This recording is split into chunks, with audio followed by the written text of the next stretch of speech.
क्या हो अगर हर मुश्किल, हर नाकामी और रास्ते की हर एक रुकावट दरअसल सिर्फ एक तैयारी हो उस मंजिल की जो पहले से तय है। जरा सोचिए अगर ये मान लिया जाए कि इस दुनिया में जो कुछ भी हो रहा है वो सब कुछ आपके हक में ही हो रहा है, चाहे इस वक्त वो कितना भी बुरा क्यों ना लग रहा हो। तो क्या होगा? हम्म। ये एक ऐसी सोच है, मतलब एक ऐसा सवाल है जो किसी भी इंसान की पूरी दुनिया, उसके जीने का तरीका ही पलट कर रख सकता है। क्योंकि अगर हम आम तौर पर देखें ना, तो इंसान का दिमाग हमेशा जिसे हम कहते हैं वर्स्ट केस सिनेरियो, यानी सबसे बुरे नतीजे के लिए खुद को तैयार करता है। हाँ, वो हमेशा डर में रहते हैं। बिल्कुल। हम आने वाले कल के डर को एक ढाल की तरह पहन लेते हैं, ये सोचकर कि अगर कुछ बुरा हुआ तो हम बचेंगे कैसे। हम्म। लेकिन जो नजरिया आज हमारी इस चर्चा का हिस्सा है, वो इस पूरी सोच को बिल्कुल उल्टा कर देता है। सही कहा। और आज की इस चर्चा का, इस डीप डाइव का हमारा मिशन ही यही है। मैं जब इन सोर्सेस को पढ़ रही थी तो हम आज उस मशहूर फिलॉसफी का विश्लेषण कर रहे हैं जो नेपोलियन हिल ने दी थी। उनका एक बहुत ही साफ कहना था कि जो लोग सच में महान बनते हैं या जो इतिहास रचते हैं वो अपनी सफलता की सिर्फ उम्मीद नहीं करते। वो उस सफलता को अपना मान लेते हैं। एग्जैक्टली, वो उसको अपना मान लेते हैं। उनका फॉर्मूला बड़ा सीधा था, जिसे अंग्रेजी में कहते हैं act as if it is already yours, यानी ऐसे जियो जैसे वो सफलता तुम्हें पहले ही मिल चुकी है। हमने आज जिन सोर्सेस को जमा किया है ना, उनमें इस अजीब पर बहुत ताकतवर माइंडसेट के हैरान करने वाले उदाहरण हैं। जैसे थॉमस एडिसन। हम सब जानते हैं कि वो लाइट बल्ब बनाने की कोशिश में 10,000 बार फेल हुए थे। 10,000 बार? हाँ। ये कोई छोटा नंबर नहीं है। अरे, सुनकर ही थकान होती है। लेकिन सोर्सेज जब इस घटना की गहराई में जाते हैं तो बताते हैं कि एडिसन के दिमाग में एक बार भी, एक सिंगल बार भी हार मानने का ख्याल नहीं आया। क्यों? क्योंकि उन्हें पूरा यकीन था कि बल्ब तो उनका ही है, वो उसके मालिक पहले से बन चुके हैं। राइट, वो जो 10,000 नाकामियां थी, हम्म। उन्हें वो फेलियर नहीं, बस बल्ब तक पहुंचने का सही रास्ता ढूंढने का एक प्रोसेस मानते थे। या फिर हम हेनरी फोर्ड को ही ले लें, जिस दौर में पूरी दुनिया कार्स को सिर्फ एक अमीर लोगों का खिलौना या कोई साइंस फिक्शन मानती थी, तब फोर्ड ने मास प्रोडक्शन की फैक्ट्रीज लगानी शुरू कर दी थी। बिल्कुल बिना किसी की परवाह किए। बिल्कुल बिना परवाह किए। और यहाँ पर सबसे दिलचस्प बात ये समझने वाली है कि ये लोग हवा में बातें नहीं कर रहे थे और ना ही ये किसी चमत्कार की उम्मीद लगाकर बैठे थे। ये कोई ख्याली पुलाव या विशफुल थिंकिंग नहीं थी। इसको हम मेंटल इंजीनियरिंग कह सकते हैं। मेंटल इंजीनियरिंग, ओ वाओ, ये टर्म बहुत एप्ट है ना? जब हेनरी फोर्ड फैक्ट्री लगा रहे थे और उनके इन्वेस्टर्स उन पर हंस रहे थे, तब उन्होंने इस बात पर ध्यान ही नहीं दिया कि आसपास के लोग क्या कह रहे हैं। ऐसा इसलिए नहीं था कि वो बहुत जिद्दी थे, बल्कि इसलिए था क्योंकि उनके दिमाग में नतीजा इतना क्लियर था कि उन्हें बाहर की किसी वैलिडेशन या तारीफ की जरूरत ही नहीं थी। उनका दिमाग पहले से ही उस फ्यूचर में जी रहा था। सही पकड़ा। उनका दिमाग उस भविष्य में जी रहा था जहां हर आम इंसान के पास एक कार थी। ओके, इसको थोड़ा और डिटेल में अनपैक करते हैं। मैं जब इन किताबों को पढ़ रही थी तो इस माइंडसेट को समझने के लिए मुझे एक बहुत इंटरेस्टिंग एनालॉजी याद आई। ये माइंडसेट बिल्कुल एक गाड़ी के जीपीएस सिस्टम की तरह काम करता है। ओ अच्छा, जीपीएस की तरह कैसे? देखो, सोचो जब हम ड्राइविंग कर रहे होते हैं, मंजिल सेट होती है और अचानक आगे कोई रास्ता बंद मिलता है या कोई डाइवर्जन आता है, तो क्या हम पैनिक करते हैं? क्या हम गाड़ी बीच सड़क पर रोक कर रोने लगते हैं कि अरे अब हम कभी नहीं पहुंचेंगे? नहीं, बिल्कुल नहीं। एग्जैक्टली हमें पता होता है कि जीपीएस अपना काम कर रहा है। वो ऑटोमेटिकली रिकैलकुलेट करता है और किसी दूसरे नए रास्ते से हमें मंजिल तक पहुंचा ही देता है। ये जो ऐसे जियो जैसे वो मिल चुका है वाला माइंडसेट है, ये बिल्कुल वही इंटरनल जीपीएस है। हमें पता होता है कि मंजिल तय है, बस हालात के हिसाब से रास्ता थोड़ा घूम कर जा रहा है। अरे वाह! ये जीपीएस वाली एनालॉजी सच में एकदम सटीक बैठती है और समझने में बहुत आसान भी है। लेकिन अगर हम इन सोर्सेस को बिगर पिक्चर से कनेक्ट करें, तो एक बहुत ज़रूरी सवाल उठता है यहाँ पर। कौन सा सवाल? दिमाग का जीपीएस तो सेट हो गया कि मंजिल तक पहुँचना ही पहुँचना है। लेकिन गाड़ी आगे बढ़ाने के लिए, इस सफ़र पर निकलने के लिए, सबसे पहली और सबसे ज़रूरी शर्त क्या है? सिर्फ ये मान लेना कि सब अच्छा होगा और आराम से बैठ जाना काफ़ी नहीं है ना। एक इंटरनल इंजन को स्टार्ट करने के लिए दिमाग को एक बहुत ही स्पष्ट दिशा, एक एकदम क्लियर डायरेक्शन की ज़रूरत होती है। जिसे इन सोर्सेज में शायद डेफिनेटनेस ऑफ पर्पस यानी निश्चित उद्देश्य कहा गया है, राइट? हाँ, बिल्कुल वही, डेफिनेटनेस ऑफ पर्पस। और मैं पढ़ रही थी कि ये निश्चित उद्देश्य कोई ऐसी लंबी चौड़ी लिस्ट नहीं है जो किसी ने आधी रात को अपने फोन के नोट्स ऐप में टाइप कर दी और सुबह उठकर भूल गए कि क्या लिखा था। सोर्सेज इस बात पर बहुत जोर देते कि किसी भी इंसान का उद्देश्य आग की तरह चमकीला और साफ होना चाहिए। और सबसे बड़ी बात, उसे सिर्फ एक अकेले वाक्य, एक एकदम सिंगल सेंटेंस में लिखा जा सकना चाहिए। एक सेंटेंस में, हाँ। ये बहुत मुश्किल होता है लोगों के लिए। है ना? अगर कोई अपने मकसद को एक लाइन में नहीं समझा सकता तो इसका मतलब है दिमाग अभी उलझा हुआ है। जब किसी का उद्देश्य इतना स्पष्ट होता है तो वो एक अलग ही तरह की स्पिरिचुअल इम्यूनिटी यानी आत्मिक सुरक्षा देता है। ये एक ऐसी इम्यूनिटी है जिसके बनने के बाद दुनिया का कोई भी डिस्ट्रैक्शन, कोई भी लालच या कोई भी भटकाव उस इंसान को हिला नहीं सकता। इब्राहिम लिंकन का उदाहरण इस विषय में बहुत पावरफुल माना जाता है। एक बुरे दौर में जब देश बंटने की कगार पर था, देश को एक साथ रखने का उनका फैसला और उनका उद्देश्य इतना क्लियर था कि रोजाना की आलोचना, दुश्मनों की साजिशें, कुछ भी उन्हें उनके रास्ते से भटका नहीं पाई। वही तो सबसे बड़ा पॉइंट है। और जब किसी को ये निश्चित उद्देश्य मिल जाता है ना, उसके बाद आता है इस फिलॉसफी का सबसे मुश्किल और सबसे खतरनाक कदम, अपने पीछे के पुल जलाना, यानी burning the bridge.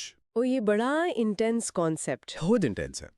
Charles M Schwab और एंड्रू कार्नेगी जैसे इंडस्ट्रियल जायंट्स के उदाहरण यहाँ इस मैकेनिज्म को बहुत अच्छे से समझाते हैं।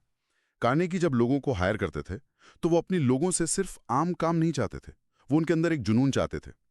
ब्रिज जलाने का सीधा सा मतलब यह है कि अगर किसी को सच में ऊंचाई पर जाना है तो उसे नीचे जाने वाली सीढ़ियों को खुद अपने हाथों से तोड़ना पड़ता है। यानी कोई आराम का रास्ता नहीं छोड़ना। एग्जैक्टली। अपने पुराने आरामदायक रूप को, उस ओल्ड सेल्फ को मारना पड़ता है, जिसके पास वापस लौटने का एक आसान और सेफ रास्ता होता है। जब तक लौटने का रास्ता खुला है, आगे बढ़ने की रफ्तार कभी पूरी नहीं हो सकती। देना चाहूंगी क्योंकि ये सुनने में थोड़ा एक्सट्रीम लग रहा है। क्या एक प्लान बी या बैकअप प्लान रखना समझदारी और प्रैक्टिकलिटी की निशानी नहीं है? मेरा मतलब है, आज की इस अनसर्टेनिटी से भरी दुनिया में बिना किसी सेफ्टी नेट के छलांग लगा देना, क्या ये किसी भी आम इंसान को बेवकूफ़ी नहीं लगेगी? हर करियर काउंसलर, हर फाइनेंशियल एडवाइजर तो यही कहता है कि जिंदगी में हमेशा एक प्लान भी तैयार होना चाहिए। ये एक बहुत ही लाजमी और ज़रूरी सवाल है। और सच कहूँ तो हमारा समाज, हमारी एजुकेशन सिस्टम हमें बचपन से यही सिखाती है कि गिरने से बचने के लिए नेट ज़रूर लगाओ।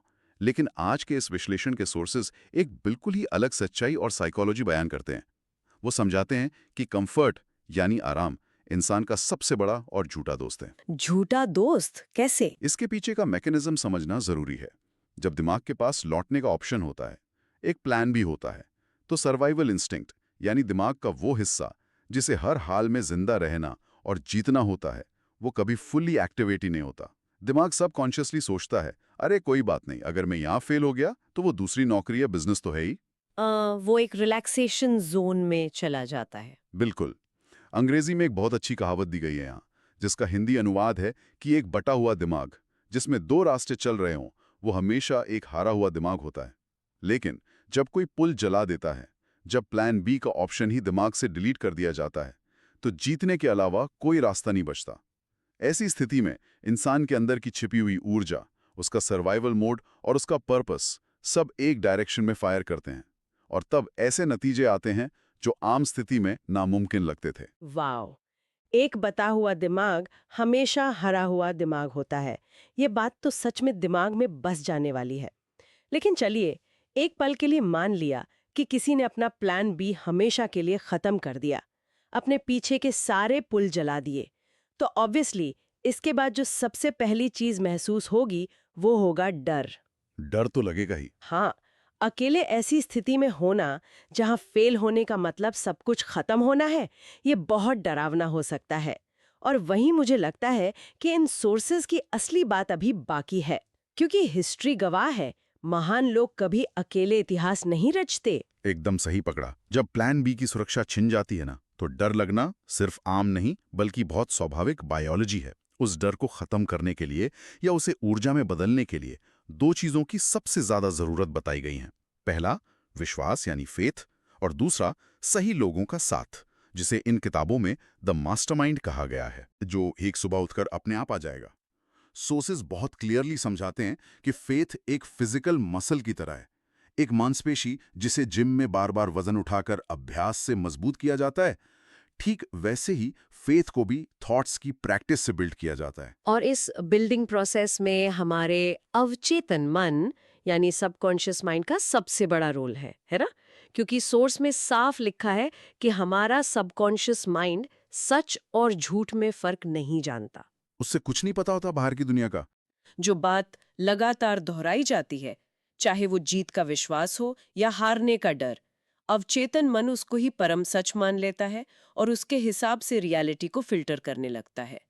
इसको अगर एक एनालॉजी से समझें तो ये तो बिल्कुल दिमाग की कोडिंग करने जैसा है। कोडिंग जैसा? हाँ, कैसे? जैसे अगर कोई इंसान रोज दिमाग की कीबोर्ड पर टाइप करेगा कि मुझे डर लग रहा है, मैं फेल हो जाऊंगी, तो सॉफ्टवेयर तो डर वाला ही रन करेगा ना, फिर नतीजे भी वैसे ही आएंगे। बिल्कुल सटीक एनालॉजी है ये। और इसी एनालॉजी को अगर हम आगे बढ़ाएं तो सबसे बड़ी बात यह है कि हमें अक्सर पता ही नहीं होता कि बचपन से, हमारे माहौल से, हमारे अंदर डर और शक के कितने बैकग्राउंड सॉफ्टवेयर पहले से रन हो रहे हैं। अनकॉन्शियस बायस और डर। हाँ, अनकरप्टेड सॉफ्टवेयर्स को हटाने के लिए हमें नया कोड बार बार रन करना पड़ता है। और अगर दिमाग एक कंप्यूटर है तो हमारा जो मास्टरमाइंड ग्रुप होता है वो उस कंप्यूटर के प्रोसेसर को एक नए और फास्ट वर्जन में अपग्रेड करने जैसा है। तो मास्टरमाइंड। ये कोई आम दोस्तों का हैंगआउट ग्रुप नहीं है। हेनरी फोर्ड, थॉमस एडिसन और एंड्रू कार्नेगी ने अकेले बैठकर इतने बड़े एम्पायर नहीं खड़े किए थे। उन्होंने अपने आसपास ऐसे लोगों का एक नेटवर्क बनाया जिनका खुद का विजन बहुत क्लियर था। जब एक साफ और फोकस दिमाग किसी दूसरे साफ और फोकस दिमाग से जुड़ता है तो उनकी इंटेलिजेंस सिर्फ जुड़ती नहीं बल्कि मल्टीप्लाई हो जाती है। ये एक केमिकल रिएक्शन जैसा है। और सोर्स इस बारे में बहुत ही सख्त हैं कि किससे दूर रहना है और किससे जुड़ना है। उन लोगों को जिंदगी से तुरंत हटा देने की सलाह दी गई है जो सिर्फ गॉसिप करते हैं, जो नए आइडियाज पर हमेशा डाउट करते हैं या जो अपने कंफर्ट जोन में पड़े रहना पसंद करते हैं। ये लोग एनर्जी वैम्पायर्स होते हैं। सच में, क्योंकि एक भटका हुआ या कमजोर दिमाग एक अकेले फोकस दिमाग की सारी एनर्जी चूस सकता है। सोर्स में एक बहुत कमाल का कोट था जिसका अनुवाद कुछ इस तरह है कि जो इंसान हमारे विजन को, हमारे मकसद को आगे नहीं बढ़ाता, वो दरअसल हमारी ऊर्जा चूस लेता है। ये लाइन सुनकर सच में किसी के भी रोंगटे खड़े हो सकते हैं। ये लाइन सच में बहुत गहरी और पावरफुल है। अगर हम ध्यान दें तो द मास्टरमाइंड का कॉन्सेप्ट सिर्फ इमोशनल सपोर्ट या कंधा देने के लिए नहीं बनाया गया था। ये अलाइनमेंट यानी एक दिशा में चलने के लिए है। जब इंसान ऐसे लोगों के साथ उठता बैठता है जो उसके ही लेवल की आग और लगन रखते हैं तो नतीजे आने की रफ्तार बढ़ जाती है, वक्त कम लगने लगता है। सिनर्जी बन जाती है। बिल्कुल। एक इंसान अकेले अपनी लिमिट में रहकर जो सोच भी नहीं सकता था, वो इस कलेक्टिव इंटेलिजेंस यानी सामूहिक बुद्धि से बहुत आसान और मुमकिन हो जाता है। यहाँ पर ये चर्चा सच में बहुत दिलचस्प हो जाती है, क्योंकि अगर हम क्रोनोलॉजिकल ऑर्डर में देखें तो पहले हमने दिमाग की कोडिंग ठीक कर ली, फिर हमने मास्टरमाइंड के जरिए अपना नेटवर्क, अपना प्रोसेसर भी ठीक कर लिया। तो अब बात आती है रियल वर्ल्ड एक्सिक्यूशन की। जब कोई इंसान अपने कमरे से निकलकर असल दुनिया के सामने जाता है तो वहां काम कैसे करना है और लोगों के साथ पेश कैसे आना है। यहाँ दो बहुत ही शानदार और प्रैक्टिकली टेस्टेड रूल्स का जिक्र आता है इन सोर्सेज में। पहला, लॉ ऑफ इंक्रीजिंग रिटर्न्स, और दूसरा, प्लीजिंग पर्सनालिटी यानी आकर्षक व्यक्तित्व। तो ये लॉ ऑफ इंक्रीजिंग रिटर्न्स क्या है एग्जैक्टली? हाँ, सबसे पहले इसकी ही बात करते हैं। इसका सीधा सा मतलब है जितना पैसा या रिवॉर्ड मिले, हमेशा उससे थोड़ा ज्यादा काम करने की आदत डालना। ये एक ऐसा नियम है जो इतिहास के लगभग हर सफल इंसान ने कभी अनजाने में तो कभी जानबूझकर अपनाया है। कार्नेगी का ही उदाहरण ले लीजिए, जो सोर्स में बहुत डिटेल में दिया है। Carnegie as a telegraph boy, right? सही कहा। जब वो शुरुआत में एक साधारण टेलीग्राफ बॉय का काम करते थे तो उन्हें सिर्फ मैसेजेस एक जगह से दूसरी जगह डिलीवर करने के पैसे मिलते थे। लेकिन उन्होंने क्या किया? उन्होंने बिना किसी बॉस के कहे अपने खाली वक्त में मोर्स कोड और पूरे शहर के रेलवेज के कॉम्प्लिकेटेड रूट्स याद कर लिए। उन्हें इसका कोई एक्स्ट्रा पैसा नहीं मिल रहा था।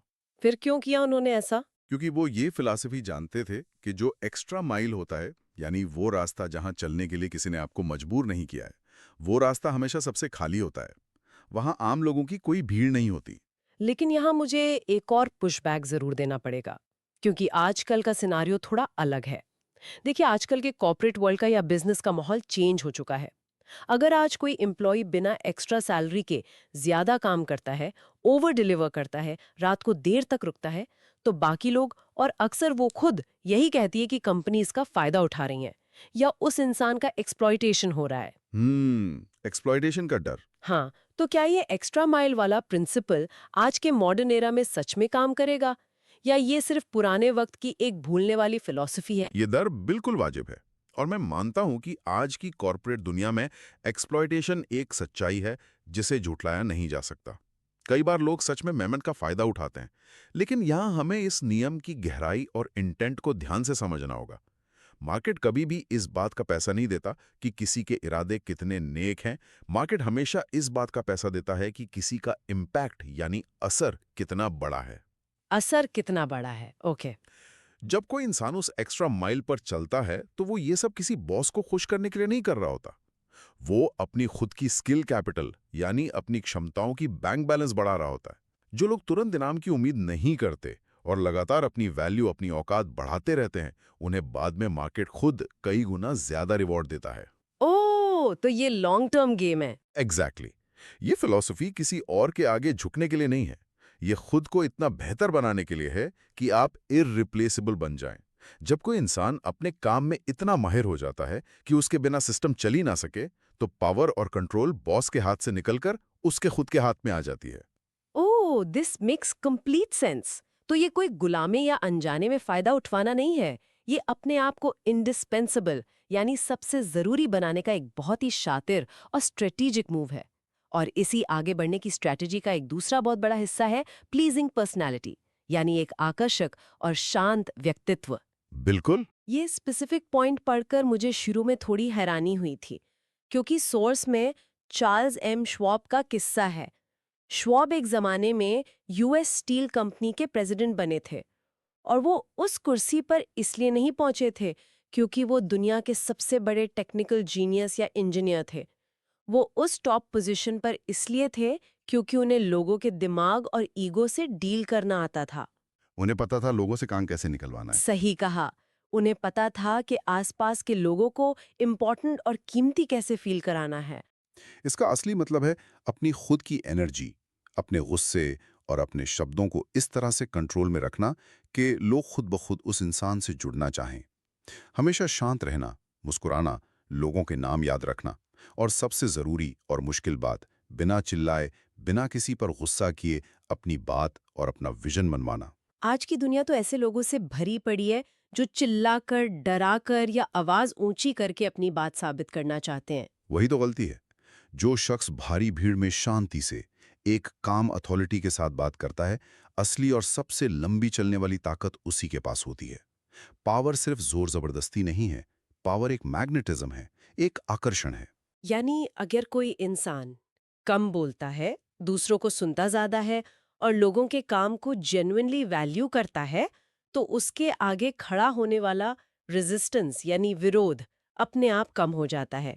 लोग बहस करने के बजाय खुद ब खुद उसके विजन का, उसके सपने का हिस्सा बनना चाहते हैं। एडिसन का एग्जाम्पल ले लो। हाँ, थॉमस एडिसन के पास उस जमाने के कितने सारे ब्रिलियंट माइंड्स और इंजीनियर्स थे जो उनके लिए दिन रात काम करते थे।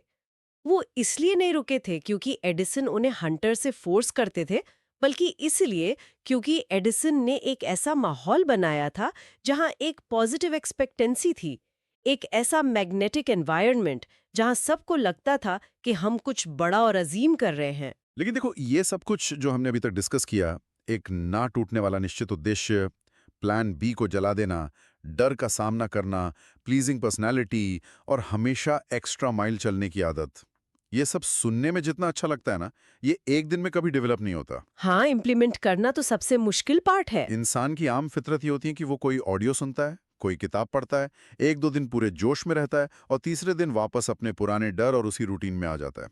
इसीलिए इन सोर्सेज के आखिर में एक बेहद पावरफुल तरीके की तरफ इशारा किया गया है, एक ऐसी प्रैक्टिकल एक्सरसाइज जिससे इन सभी बातों को सीधे अपने डीएनए में, अपने खून में उतारा जा सके। और मुझे लगता है कि यही हमारी इस चर्चा का सबसे एक्शन ओरिएंटेड और सबसे जरूरी हिस्सा है, क्योंकि जैसा हमने पहले बात की थी, अवचेतन मन यानी सबकॉन्शियस माइंड की भाषा सिर्फ एक ही है, रेपिटेशन। बार बार दोहराना। राइट। कोई भी इंसान एक बार कोई अच्छी बात सुनकर अपने 20 सालों पुराने डर और इनसिक्योरिटीज को जड़ से नहीं मिटा सकता। एक दिन का मोटिवेशन किसी को जिंदगी भर का क्योर नहीं दे सकता। इसलिए सोर्सेज में खास तौर पर एक 90 दिनों का चैलेंज दिया गया है। हर दिन लगातार खुद को एक नई स्क्रिप्ट सुनानी होगी, और वो भी पूरे यकीन और कंसिस्टेंसी के साथ। वही नई स्क्रिप्ट जो दिमाग के अंदर चलने वाली पुरानी मैं नहीं कर सकता या मैं फेल हो जाऊंगा वाली आवाज को अपनी तेज फ्रीक्वेंसी से हमेशा के लिए दबा दे। जब कोई इंसान सुबह उठकर बार बार और जोर से ये कहता है कि मैं डरता नहीं हूं, मैं बिना हिचकिचाहट के कदम उठाता हूं और इस कायनात में सब कुछ मेरे हक में काम कर रहा है, तो एक समय बाद सिर्फ सोच के लेवल पर ही नहीं बल्कि फिजिकल लेवल पर दिमाग की न्यूरल पाथवेज यानी दिमाग की तारें बदलने लगती हैं। न्यूरल पाथवेज का रीवायर होना ये तो साइंटिफिकली प्रूवन भी है अब। हाँ, ये सिर्फ बोलने या जपने की बात नहीं है। जब इस स्क्रिप्ट को दिन में 1000 बार महसूस किया जाता है, तो ठीक 90 दिन बाद ये दिमाग का एक नया बेसलाइन यानी नॉर्मल स्टेट बन जाता है। मैं डरती नहीं हूँ, मैं बिना हिचकिचाहट के कदम उठाती हूँ और सब कुछ मेरे हक में काम कर रहा है। ये कोई आम लाइन नहीं है, ये दिमाग के लिए एक सीधा कमांड है। और सोर्सेज वापस उसी पॉइंट पर आते हैं जहां से हमने शुरुआत की थी। हमें रियल लाइफ में इस तरह से बिहेव करना शुरू करना होगा जैसे जो सफलता चाहिए वो पहले ही मिल चुकी है। Act as if. Yes, act as if.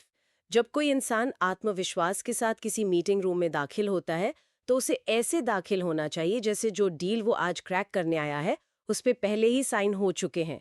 जब कोई जिम जाता है तो ऐसे वर्कआउट करे जैसे जो ड्रीम फिजिक उसे चाहिए वो पहले से ही उसके पास है। वो खड़े होने का तरीका, वो कॉन्फिडेंस, वो आवाज की सर्टेनिटी, उन सबको नकली तरीके से फेक नहीं करना है बल्कि उसे इतनी शिद्दत से एक्ट करना है कि दिमाग और बॉडी के लिए वही एकमात्र पहचान बन जाए। तो आज के इस पूरे विश्लेषण का आखिरी निष्कर्ष क्या निकलता है? अगर हम इन सारी बातों को एक धागे में पिरोएं तो पूरी बात घूमकर वापस उसी एक डिसीजन, उसी एक फैसले पर आती है। एक बहुत पुरानी कहावत है, decide fast, change mind slowly, यानी फैसला जल्दी लो और उस पर टिके रहो। किसी को भी जिंदगी में सबसे पहले ये तय करना होता है कि आखिर वो है कौन। क्योंकि जब तक कोई खुद अपने लिए अपना किरदार तय नहीं करता तब तक ये दुनिया, ये समाज उसे उसका रोल बताता रहेगा। बिल्कुल। और आज के सोर्स मटेरियल से हमने यही सबसे बड़ी बात सीखी है कि जो इंसान हमेशा डाउट में, हमेशा शक में जीता है, वो अपना हर पल हार रहा है। लेकिन जो इंसान सर्टेनिटी के साथ यानी पूरी तरह निश्चिंत होकर जीता है कि मंजिल तो तय है, तो आहिस्ता आहिस्ता ये सारी दुनिया उसके आसपास खुद को उसकी मंजिल के हिसाब से रीअरेंज करने लगती है। वही तो, आखिर में सब कुछ आइडेंटिटी और इंसान की सेल्फ इमेज पर आके रुक जाता है। और इन सभी सोर्सेज और महान लोगों के नुस्खों के आधार पर इस चर्चा को खत्म करने से पहले मैं एक आखिरी और थोड़ा चुभने वाला थॉट छोड़ना चाहूंगी। एक ऐसा सवाल जो शायद दिन भर सोचने पर मजबूर कर देगा। अगर ये बात सच है कि ये पूरा ब्रह्मांड, ये यूनिवर्स हमारी सबसे ज्यादा सोची गई बातों के अनुसार, हमारे डोमिनेंट थॉट्स के हिसाब से ही चलता है और रियलिटी बनाता है, तो जरा सोचिए कि हम लोग अपने अनकहे डरों से, उन छिपे हुए हिडन फियर्स से अनजाने में आज कैसी हकीकत का निर्माण कर रहे हैं। ये सोचना सच में डरावना हो सकता है ना? जो डर हम किसी दुश्मन, किसी दोस्त या अपने परिवार को बताते नहीं पर अंदर ही अंदर अकेलेपन में महसूस करते हैं, क्या वही डर अनजाने में हमारी कल की सच्चाई नहीं बन रहा? ये वाकई एक ऐसी बात है जिस पर सच में गहराई से अकेले बैठकर मनन करने की जरूरत है। क्योंकि अगर रेपिटेशन और लगातार सोच ही आने वाले कल की सच्चाई बनाती है, तो हमें खुद से पूछना होगा कि हम अपने अंदर हर पल किस चीज को रिपीट कर रहे हैं, उस डर को या जीतने के उस अटूट यकीन को। एग्जैक्टली।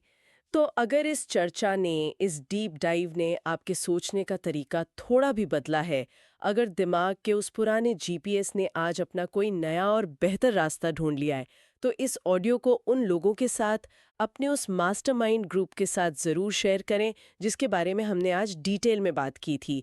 और ऐसे ही पावरफुल और दिमाग की तारे खोल देने वाले इंसाइट्स लगातार सुनने के लिए हमें फॉलो ज़रूर करें। पर हाँ, आज यहाँ से जाने से पहले कमेंट्स में एक छोटे से सवाल का जवाब देकर अपनी हाजिरी ज़रूर लगाएं, ताकि हमें पता चले कि किसने सच में अपनी सोच बदलने का फैसला किया है। सवाल बहुत सीधा है, क्या आज और अभी से प्लान बी की आदत हमेशा के लिए खत्म? सिर्फ एक शब्द में जवाब दें, हाँ या ना?